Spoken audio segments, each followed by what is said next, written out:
Hello friends, welcome to my channel. So today's video we will be discussing the basics of electrical engineering.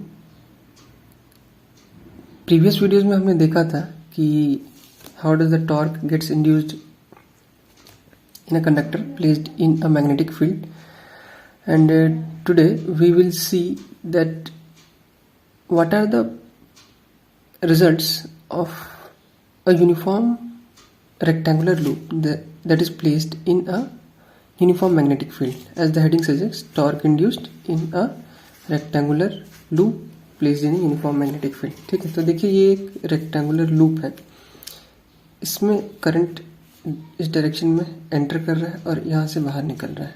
ठीक है, तो यदि हम लोग इस एंड से देखें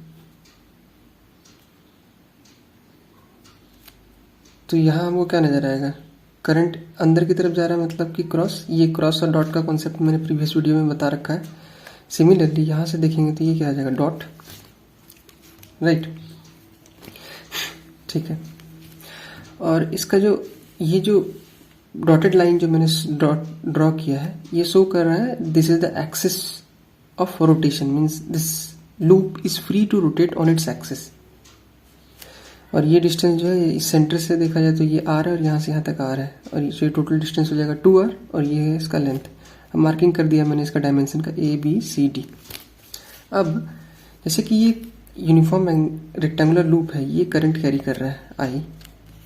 ठीक है, तो अब यदि इसी कंडक्टर को यदि हम लोग यहाँ पे प्लेस कर देते हैं जहाँ पे यूनिफॉर्म मैग्नेटिक फील्ड हमको मिल रहा है, इसमें जो फ्लक्स का जो डायरेक्शन है that is magnetic field lines, इसका direction north to south directed है.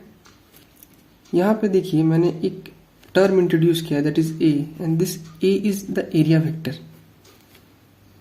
Area vector.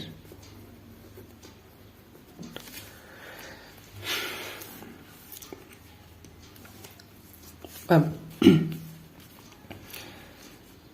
देखिए ये आपका पूरा रेक्टेंगुलर लूप है जो आपका प्लेस्ड है यूनिफॉर्म मैग्नेटिक फील्ड में. ठीक है, तो देखते हैं कि अगर इस रेक्टेंगुलर लूप को टिल्टेड तरीके से रखा जाए तो क्या होगा. So let's move further ahead. देखिए प्रीवियसली हमने देखा था कि ये एक यूनिफॉर्म मैग्नेटिक फील्ड है,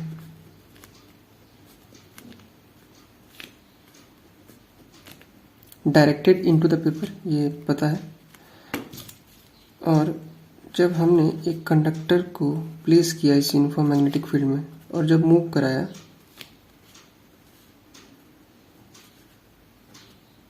उसका लेंथ L था,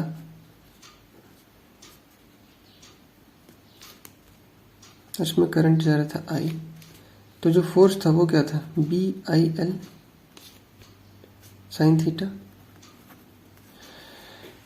राइट, इसको हम लोग ऐसे भी लिख सकते हैं I is equal to L cross B.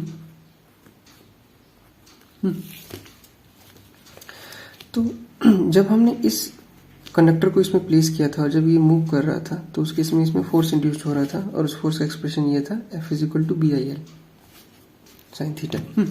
तो अब जब इस यूनिफॉर्म मैग्नेटिक फील्ड में इसको प्लेस करेंगे तो क्या होगा.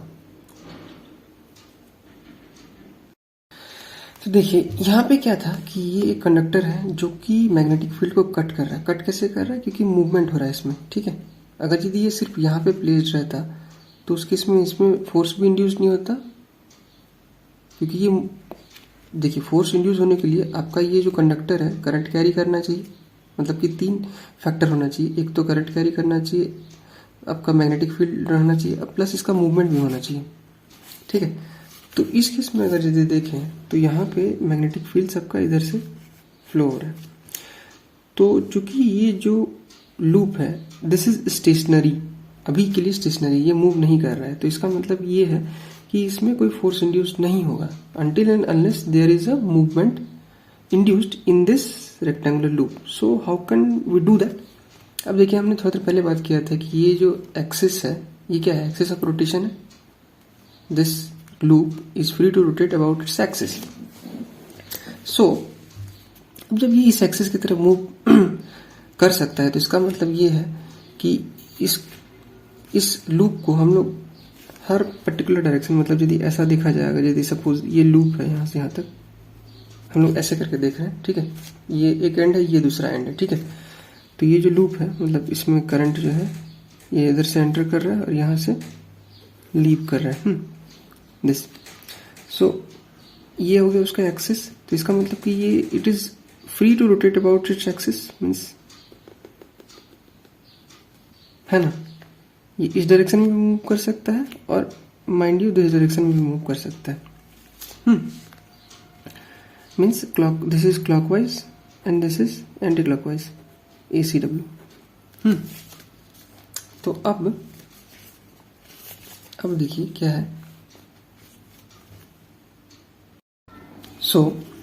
अब देखिए जब ये रोटेट कर सकता है इस डायरेक्शन में भी इस डायरेक्शन में, तो हम क्या किए, अब इसको ऐसे रोटेट, मतलब यहाँ पे देखते हैं पहले इसको हम लोग ऐसे प्लेस कर दिए, ठीक है, दिखाता हूँ कैसे। Sorry this is not, I think this is visible. तो हमने क्या किया कि ये जो है इसको ऐसे प्लेस किया, यहाँ पे करंट जा रहा है, यहाँ से करंट बाहर निकल रहा है, ये इसका डायमेंशन दे देते हैं ABC and this is D and this is the axis of rotation, right. ये जो फ्लक्स है, फ्लक्स तो यहीं पे है।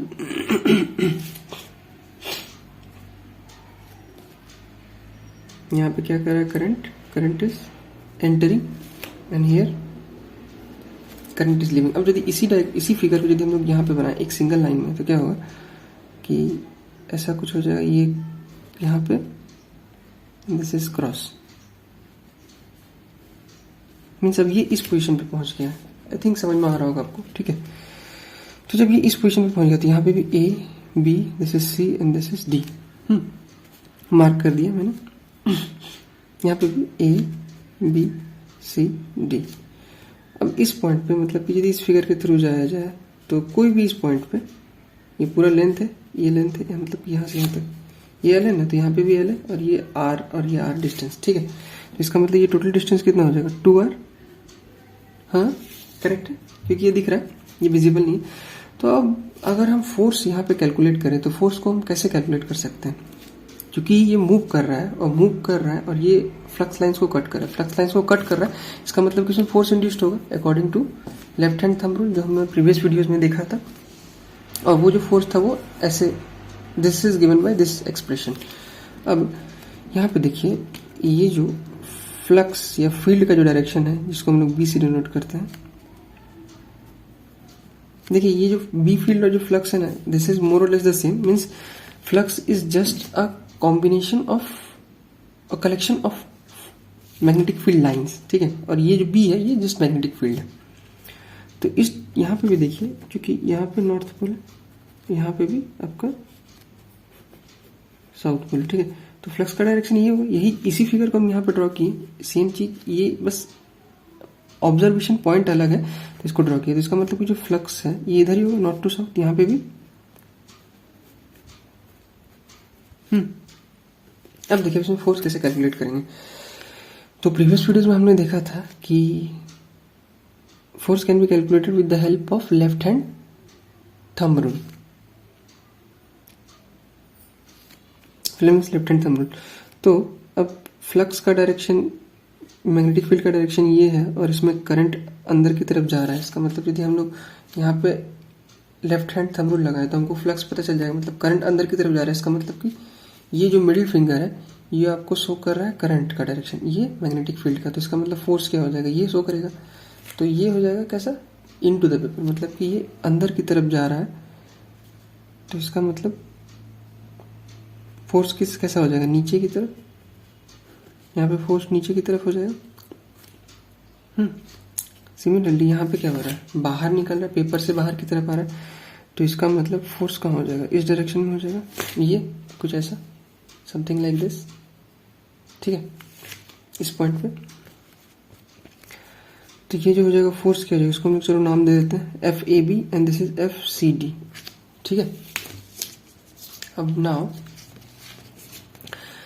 अब इस फोर्स को कैलकुलेट कैसे किया जाए, मतलब टॉर्क को कैलकुलेट कैसे किया जाए, ठीक है। तो अब देख सकते हैं, अगर हम थोड़ा सा इसको मैप करेंगे डाउनवर्ड्स,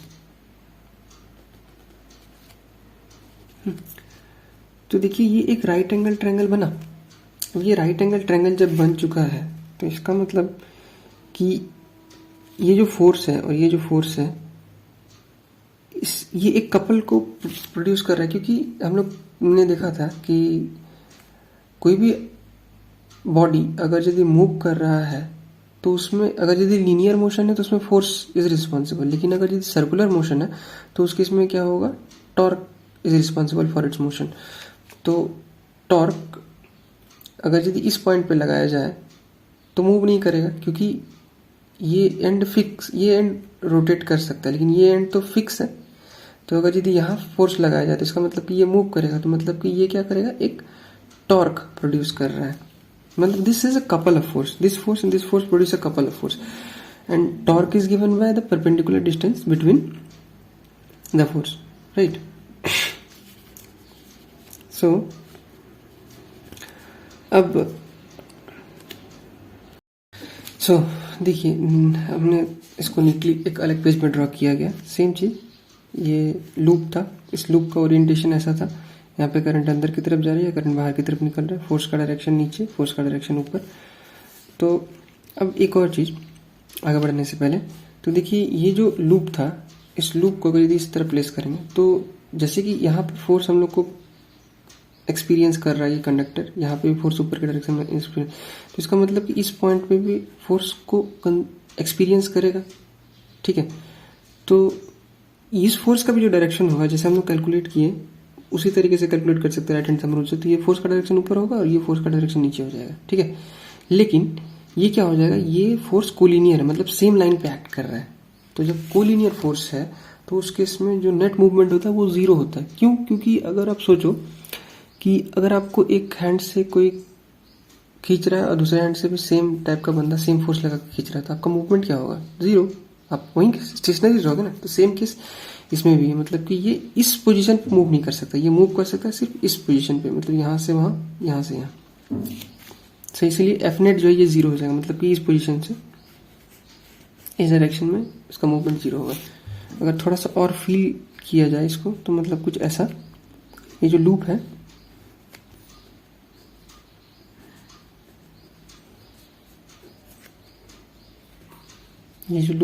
ये आपका इस डायरेक्शन में या इस डायरेक्शन में मूव नहीं कर सकता है, इस डायरेक्शन में मूव कर सकता है और इस डायरेक्शन में मूव कर सकता है, लेकिन इस डायरेक्शन में ऊपर नीचे नहीं मूव कर सकता है, ठीक है। Let's move further. अब देखिए ये हमने एक राइट एंगल ट्रायंगल बनाया था, ठीक है। तो राइट एंगल ट्रायंगल में सपोज इस एंगल को हम लोग एक्स मानते हैं, ठीक है।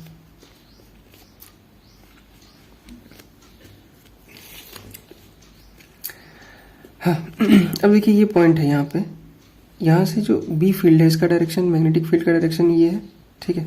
और ये इसका एरिया वेक्टर है, इसके बीच का एंगल जो है थीटा है, यहाँ पे एरिया वेक्टर को मैंने बताया था।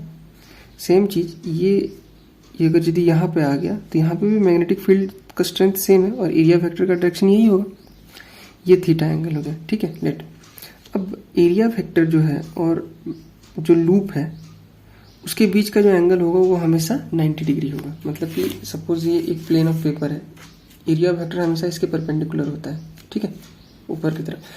तो यहाँ पे वही चीज़ है, तो ये 90 डिग्री, तो इसका मतलब कि यहाँ 90 तो यहाँ पे भी 90, ठीक है। तो अब ये पूरा एंगल को यदि हम लोग सम करेंगे तो ये क्या हो जाएगा, x plus 90 degree plus theta is equal to 180 degree के बराबर हो जाएगा। ये सारा सम स्ट्रेट लाइन है, तो x जो होगा, हमको x चाहिए, तो x क्या हो जाएगा, 180 degree minus theta minus 90 degree, इसको हम लोग लिख सकते हैं 90 डिग्री माइनस थीटा, x का वैल्यू, करेक्ट।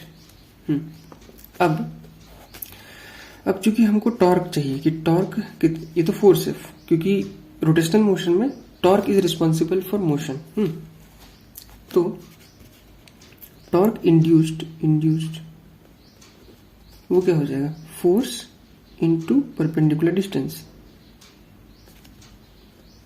Perpendicular distance. अब वो परपेंडिकुलर डिस्टेंस यहाँ पे क्या है, ये है, यही है ना, ठीक है। तो अब x तो हमको एंगल मिल गया, ठीक है।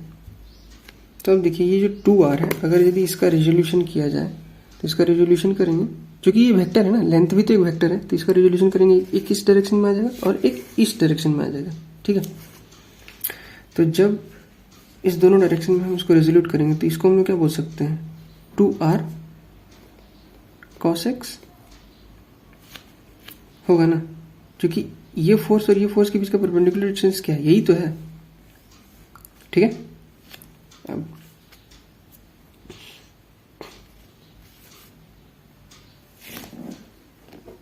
क्योंकि देखिए ना, अगर यदि इस फोर्स को हम मैप करेंगे इधर नीचे की तरफ और इस फोर्स को यदि हम लोग मैप करेंगे ऊपर की तरफ, तो परपेंडिकुलर डिस्टेंस इस दोनों के बीच का क्या आ जाएगा, यही तो आएगा, ठीक है।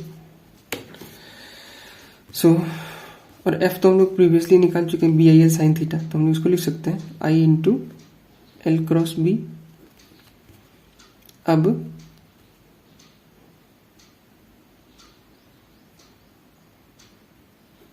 क्रॉस, हाँ एक चीज जो इस साइन थीटा था, BIL साइन थीटा, तो थीटा जो होता है वो किसके बीच में होता है, करंट और I के बीच का एंगल।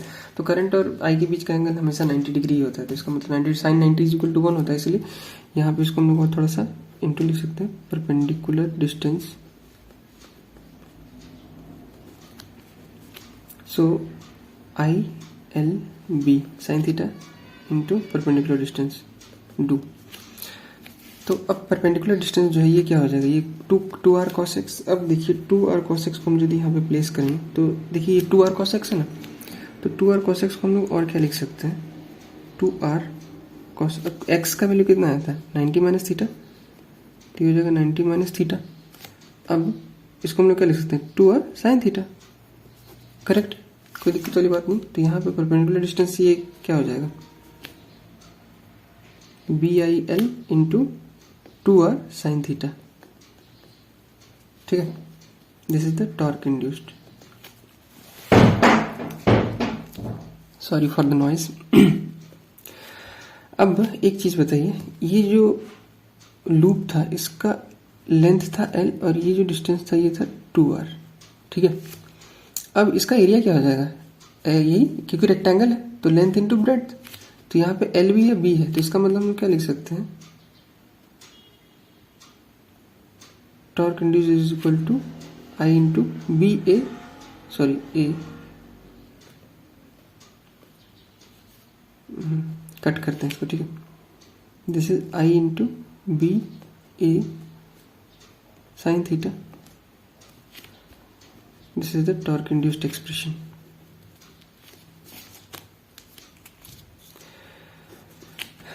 सो ये है आपका टॉर्क इंड्यूस्ड एक्सप्रेशन, जहाँ पे हम लोग बोल सकते हैं कि ये जो टॉर्क इंड्यूस्ड है किस किस चीज़ पे डिपेंड करता है, करंट पे, मैग्नेटिक फील्ड पे, एरिया ऑफ लूप मतलब ज्योमेट्री ऑफ लूप, कैसा लूप का ज्योमेट्री है, और sine theta, angle between the force and perpendicular distance, right. So this is the final expression. अब इन द नेक्स्ट वीडियो हम लोग देखेंगे आगे का कि अगर यदि इसको हम लोग फर्दर मूव कराएं अलग अलग पोजिशंस पे तो EMF कैसे इंड्यूस्ड होगा। I hope this video is a bit helpful to you. If you have any questions regarding this, please let me know in the comment section, and thank you for watching.